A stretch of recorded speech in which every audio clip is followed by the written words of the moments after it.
fonctionner. Aussitôt, la relance est rapide. C'est Kennedy qui a vu cette rondelle dans les patins.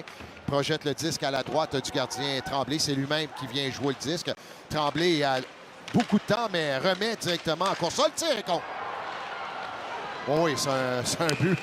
Oui, c'est rentré directement. Oui, c'est un but. Ça a été une mauvaise remise. Oui, c'est une mauvaise remise de Pelletier. A remis directement sur le bâton de l'adversaire en fond de territoire. Comme si Pelletier avait trop de temps derrière son filet. Il y avait pourtant l'option de Justin Blais qui était sur sa droite, de la Durantais qui était sur sa gauche. A hésité, finalement tente un jeu vers justement de la Durantais, mais directement sur le bâton de l'adversaire. C'est Mathieu, là. Ne fait ni un ni deux, est venu prendre un bon tir, partie supérieure. On va aller s'assurer que cette rondelle a bien pénétré au fond du filet, mais erreur du gardien de but des Olympiques sur cette séquence. Et c'est pas comme s'il n'avait pas eu le temps, justement, de... Oui, on la voit bien, nous, sur la reprise, là, sur notre écran. Passe à sa droite, on s'amène rapidement. Coughlin s'amène un tir bloqué par le gardien. C'est une remise de Mathieu vers Coughlin. Là, encore une fois, on s'était défait de la couverture pour l'Océanique de Rimouski. Un tir et contre. On vient glisser, c'est Mathieu qui marque son deuxième ce soir, qui vient glisser cette rondelle entre les jambières. Et c'est 4-4.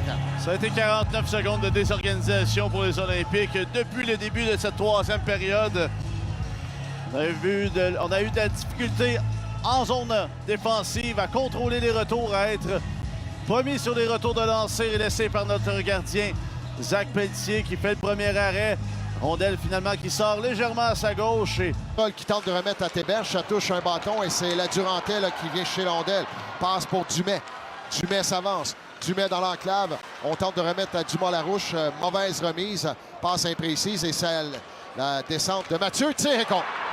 Voilà, c'est un troisième but et un but en désavantage numérique pour l'Océanique. C'est 5-4. On le sentait venir, ce but en désavantage numérique. Les Olympiques incapables de s'installer. Et pire que ça, à chaque fois qu'on perdait la rondelle, on se faisait prendre avec 4 joueurs au moins au fond du territoire de l'Océanique de Rimouski. Et cette fois-ci, Jacob Mathieu, le capitaine, qui fait mouche.